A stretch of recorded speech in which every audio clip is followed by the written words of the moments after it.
ओम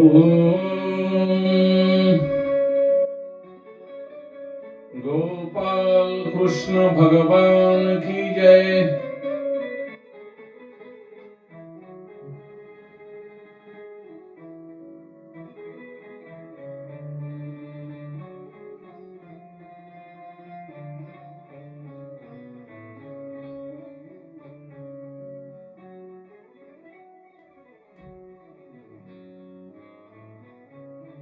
भगवान श्रीकृष्णांनी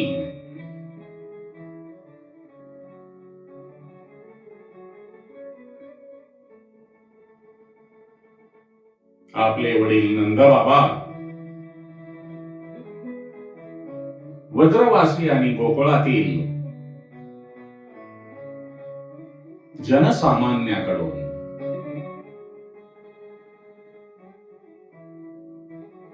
गोवर्धन पर्वतांची पूजा केल्यानंतर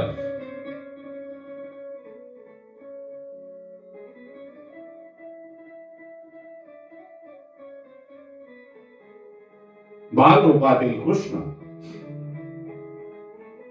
आपल्या सवंगड्यांना आणि व्रजवासियांना सांगतात, आता आपण गोवर्धनाला नैवेद्य दाखवू.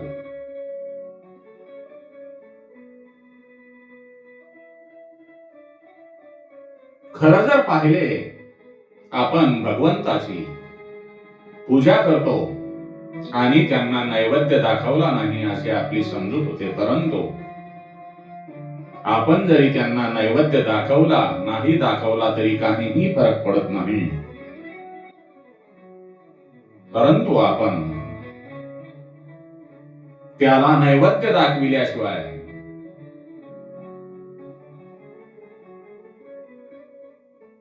अन्न ग्रहण करत नाहीत. म्हणून आपण भगवंत असो बाल रूपातील कृष्णांनी गोवर्धनाला नैवेद्य दाखवून आपण अन्न भक्षण करायला पाहिजे असे श्रीकृष्णांनी सांगितल्यानंतर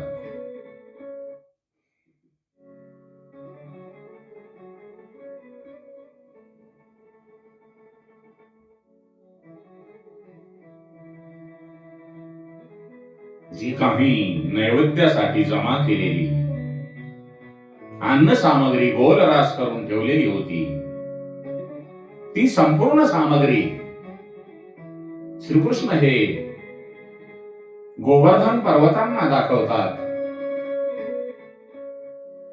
आणि ते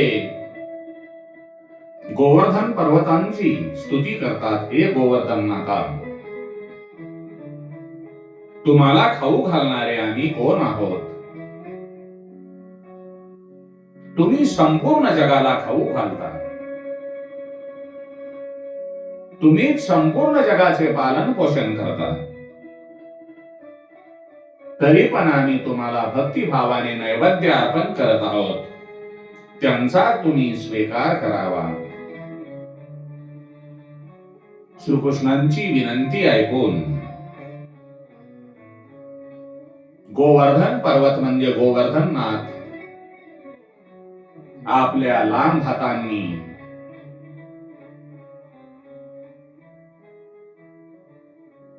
नैवेद्य खाऊ लागतो, तेव्हा व्रजवासी आणि गोकुळवासी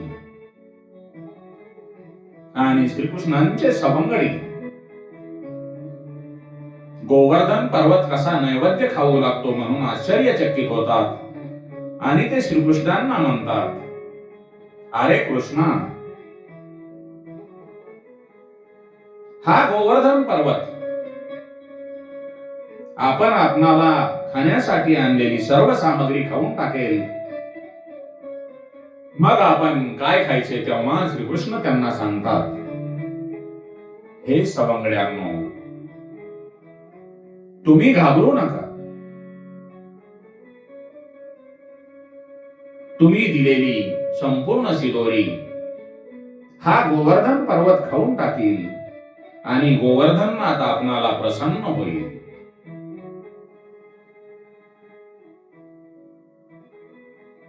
तुमच्या घरी तो तुम्हाला काहीही कमी पडू देणार नाही. तेव्हा गोवर्धनाची जी पूजा आहे ती संपन्न होते. गोवर्धन नाथांची आरती करतात आणि गोकुलवासी ब्रजवासी श्रीकृष्णांचे सवंगडी सर्वजण जेवण्यासाठी बसतात. या हास्य विनोदामध्ये रंगलेल्या सहभोजनामध्ये श्रीकृष्ण हे सर्वांना आपल्या हाताने भोजन भरवतात. मन प्रसन्न असले की अन्न सुद्धा चविष्ट लागते. हे श्रीकृष्णांना म्हणतात, हे कान्हा, हे श्रीकृष्णा, आज जे आपण जेवण करत आहोत या जेवणाची टेस्ट चव वेगळी आहे, निराळीच आहे. कितीही जरी भोजन केले तरी अन्न खावेच वाटते, जीवाची तृप्ती होत नाही. तेव्हा श्रीकृष्ण सर्वांना सांगतो, पोटभर भोजन करा, भरपूर खा,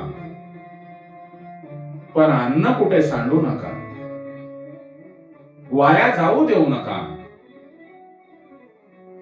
अन्न हे पूर्ण परब्रह्म आहे. तुमचे राहिलेले उष्टे जे अन्न आहे,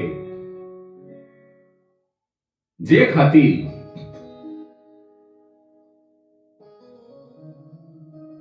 ते तुमचं पुण्य घेऊन जातील. गोवर्धन नाथांची कथा पूजा यथासांग पार पडते आणि मग वज्रवासी गोवर्धनाच्या पायथ्याशी रात्री मुक्काम करतात. रात्रीच्या त्या प्रसन्न वातावरणामध्ये तृप्त होऊन झोपी गेलेले कृष्ण पाहतो आणि ते झोपी गेलेले वज्रवासी गोकुळवासी आणि कृष्णांचे सवंगडी पाहून श्रीकृष्ण सुद्धा निद्राधीन होतो. तेव्हा इंद्राच्या मनामध्ये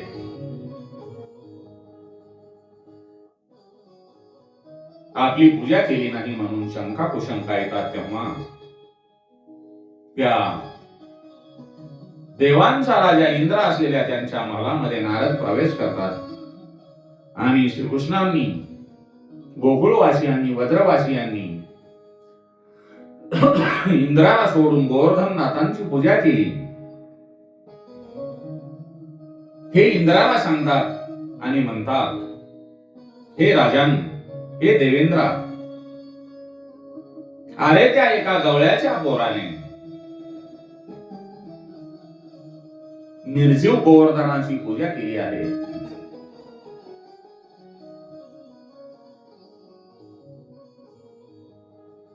वृंदावनातील सर्व लोकांनी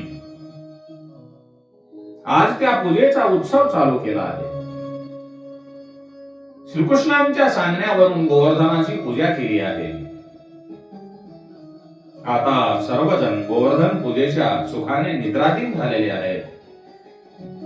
नारदांचे बोलणे ऐकून इंद्राला राग येतो आणि तो मेघांना आज्ञा करतो,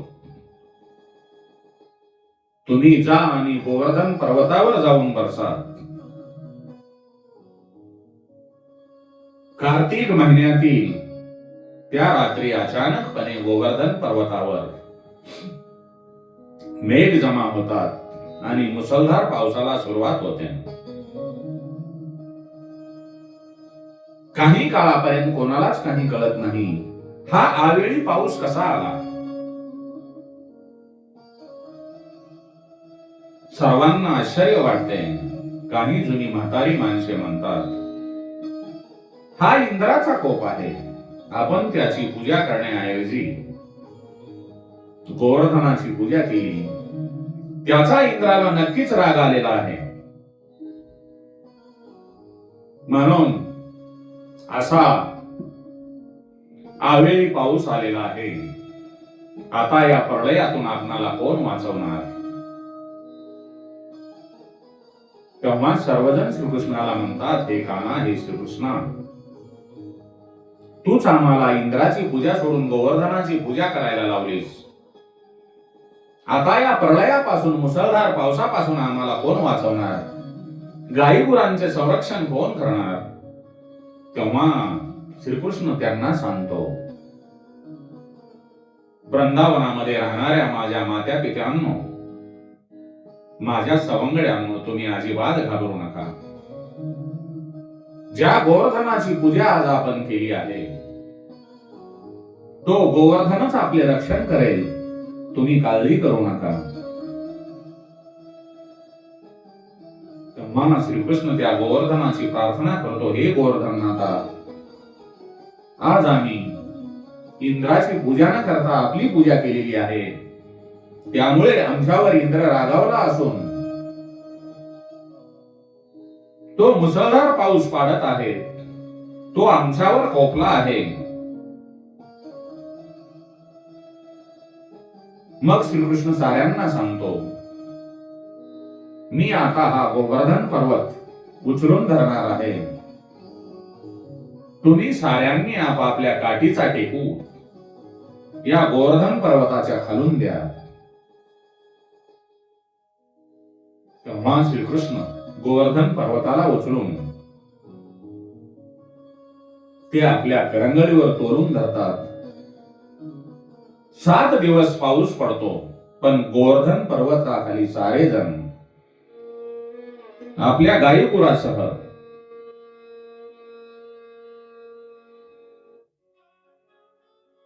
सुरक्षित असतात.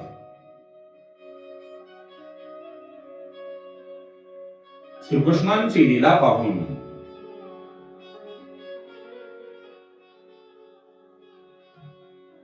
इंद्रही थक्क होतो. त्याला श्रीकृष्णांचे खरे रूप कळते. तेव्हा तो बाल रूपातील कृष्णांना शरण जातो आणि तो कानाला श्रीकृष्णाला दुधाचा अभिषेक करतो. त्यांची क्षमा मागतो.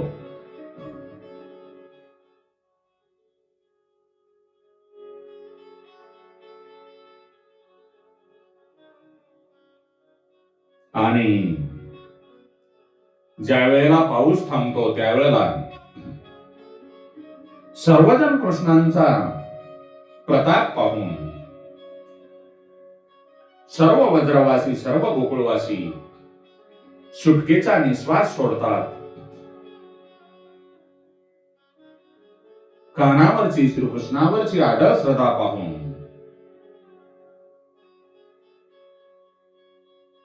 सर्वजण श्रीकृष्णावर प्रसन्न होतात. श्रीकृष्ण छोटासा बालक असला तरी तो साक्षात ईश्वर आहे यांची खात्री अनेकाला पडते. आणि मग एक वृद्ध माणूस नंदाला म्हणतो, हे नंद बाबा, हा श्रीकृष्ण खरंच तुमचा मुलगा आहे का? अरे, तू गोरा आहेस, यशोदा माता गोरी आहे, मग हा कृष्ण काळा कसा? तेव्हा नंद बाबा त्यांना सांगतो, तुमच्या मनामध्ये काहीही संशय आणू नका,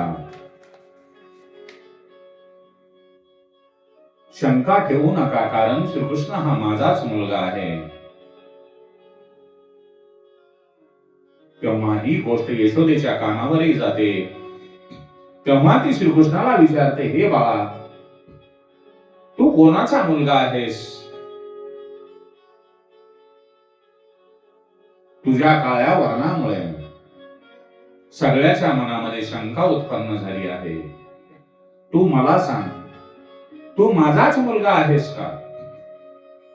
आहेस तर मग तुझा रंग काळा का? तेव्हा श्रीकृष्ण गालातल्या गालामध्ये हसतो आणि यशोदेला सांगतो, माते, तू काही चिंता करू नकोस, मी तुझाच आहे.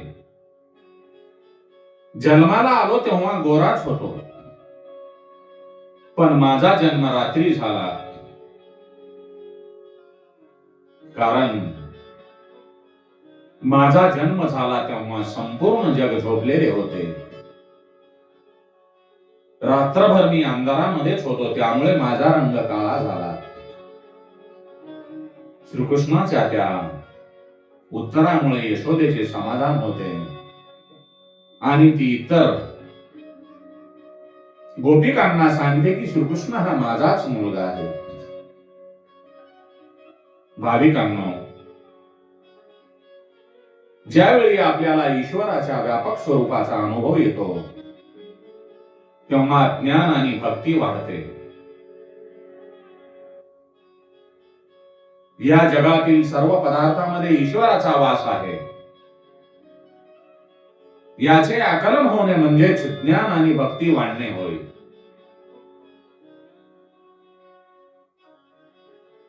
जड पदार्थ सुद्धा चेतन आहे हे दाखविण्यासाठी गोवर्धन लीला श्रीकृष्णांनी केलेली आहे. ज्यावेळी मनुष्याची इंद्रिय ज्ञानाकडे आणि भक्तीकडे आकर्षित होतात, त्यावेळी वासना विषयरूपी वर्षाव करतात. दुधाला कड येते तेव्हा त्यात पाणी घालतात. त्याप्रमाणेच वासनेचा वेग सहन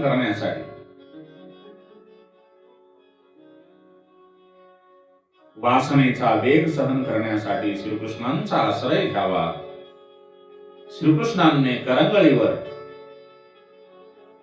आपल्या करंगळीच्या टोकावर गोवर्धन पर्वत धारण केला. श्रीकृष्णांच्या करंगळीचे टोक हे सत्व गुणाचे प्रतीक आहे, जे आपले 3 गुण आहेत, सत्व, रज आणि तमोगुण. त्यापैकी करंगळी हे सत्व गुणाचे प्रतीक असून मनुष्याची जी इंद्रिय आहेत ती वासनेच्या आहारी जात आहेत हे जेव्हा लक्षात येते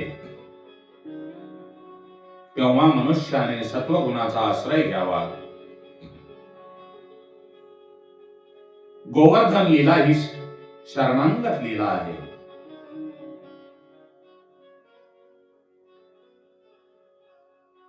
मनुष्याने सर्व प्रयत्न केल्यानंतर आपल्याकडे जे काही शिल्लक वेळ उरतो ते म्हणजे केवळ ईश्वराला, भगवंताला शरण जाणे, भगवंताचे नाम संकीर्तन करणे. पण हे शरण जाणे म्हणजे साधे सुधे नाही, त्यात द्वैत ठेवून चालत नाही. गोवर्धन लीलेमध्ये असेच एक अद्भुत तत्व आहे. पूज्य आणि पूजक एकच आहे, सेवक आणि सेव्य एकच आहे, कर्ता आणि कर्म एकच आहे. श्रीकृष्ण आणि जीव एक आहे. शिव होऊन शिवाचे पूजन करावे असे म्हणतात. शिव होऊन शिवाचे पूजन करावे असे म्हणतात. यात जीव भक्ती मार्गाने पुढे जातो. सतत ब्रह्मसंबंध केल्यामुळे तो ब्रह्मरूप होतो. पूजा करणारा श्रीकृष्ण आणि ज्या गोवर्धन पर्वताची पूजा केली ते गोवर्धन एकच आहे. भगवान श्रीकृष्ण आणि गोवर्धन पर्वत दोन्ही एकच असून भाव आणि भावबंध एकच आहे. जीव आणि ईश्वर यांच्यातले द्वैत संपले की रासलीलेमध्ये मनुष्याला प्रवेश मिळतो, जीवाला प्रवेश मिळतो. गोवर्धन लीला पाहिल्यानंतर श्रीकृष्ण हाच ईश्वर आहे याबद्दल गोपींच्या मनामध्ये तीळ मात्र शंका राहत नाही. त्याचबरोबर एकाकार होण्याची जी भावना आहे, कानामध्ये सर्व गोपी एकाकार होतात. भक्तिरसामुळे सर्व इंद्रिये समाधान झाली. श्रीकृष्णाने इंद्राच्या आणि ब्रह्मांच्या अभिमानाचा निराश केला. या सृष्टीची निर्मिती करणाऱ्या ब्रह्मदेवाला श्रीकृष्णांनी सृष्टी ही कृष्णमय करून दाखविली, तर स्वर्गाचा राजा इंद्रांचे गर्वहरण गोवर्धन लीलेमध्ये केले. इंद्राला कळते की या स्वर्गाच्या गादीवर मला बसवणारा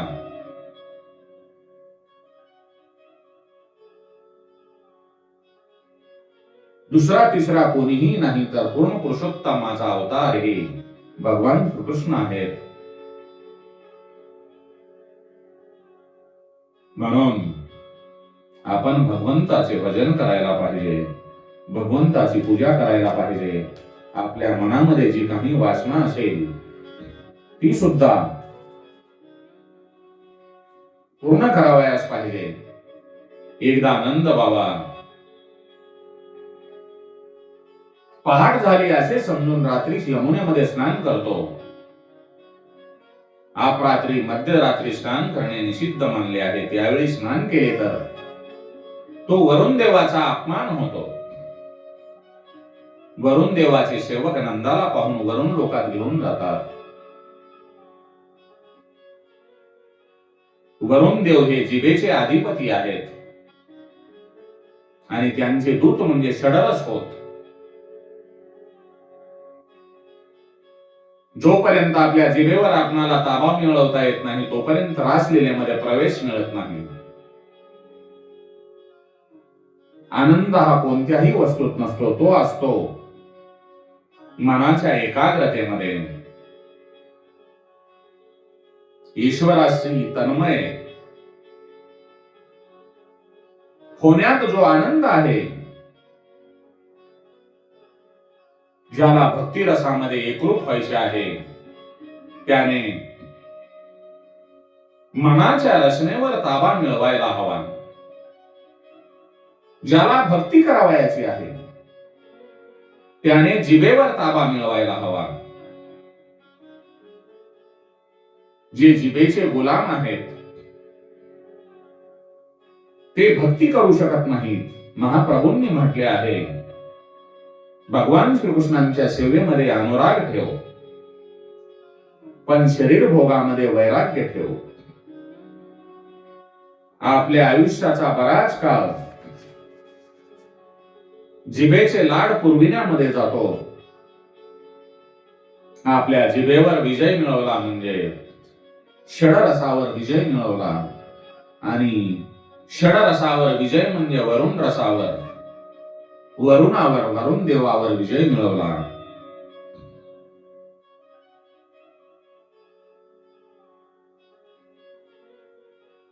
भागवतकारांनी गोपीमध्ये दोन भेद दाखवले आहेत.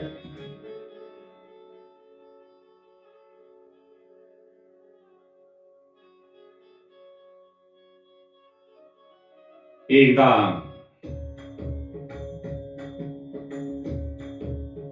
सर्व गोपी मिळून भगवंताचे भजन करतात.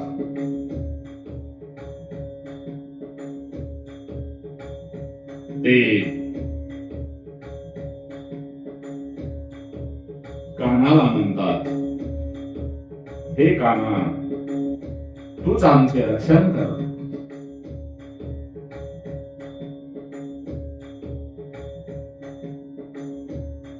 तेव्हा गोपी म्हणतात,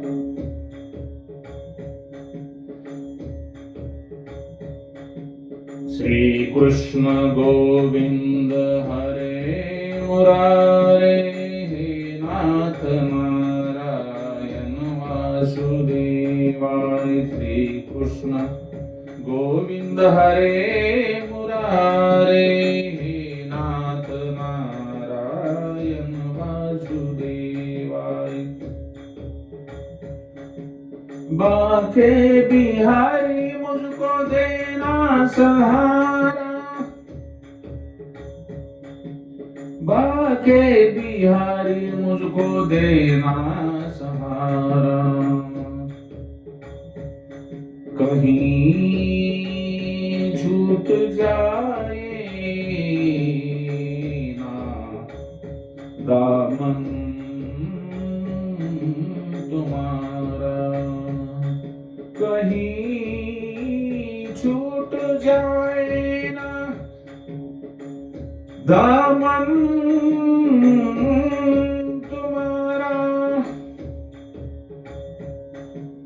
बाके बिहारी, बाके बिहारी, बाके बिहारी, बाके बिहारी, बाके बिहारी, बाके बिहारी मुझको देना सहारा, कहीं छूट जाए ना दामन तुम्हारा। गोकुळातील वज्रवासी गोपी आणि सवंगडी श्रीकृष्णांचे कानांचे श्रीकृष्णांना म्हणतात, हे बाके बिहारी, तुम्ही आम्हाला आता असा सहारा द्या की तो सहारा, तो साथ,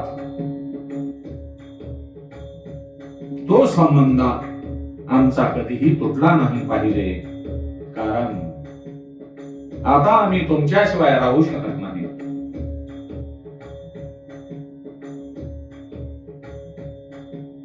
इतनी कृपा सावरे,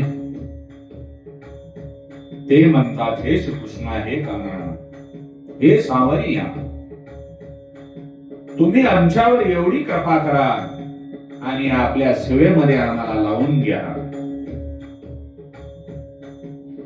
इतनी कृपा सावरे बनाए रखना, इतनी कृपा सावरे बनाए रखना, मरते दम तक सेवा में लगाए रखना, इतनी कृपा सावरे बनाए रखना, मरते दम तक सेवा में लगाए रखना, इतनी कृपा सावरे बनाए रखना, मरते दम तक सेवा में लगाए रखना, इतनी कृपा सावरे। गोविंद बोलो हरि गोपाल बोलो, गोविंद बोलो हरि गोपाल बोलो, गोविंद बोलो हरि गोपाल बोलो, गोविंद बोलो हरि गोपाल बोलो, गोविंद बोलो हरि गोपाल बोलो। राधा रमण हरि गोविंद, राधे कृष्ण हरि गोविंद, राधे कृष्ण हरि गोविंद, राधे कृष्ण हरि गोविंद।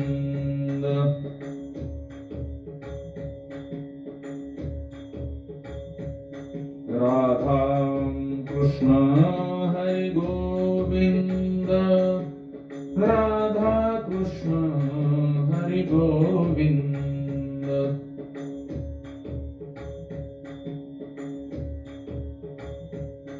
राधा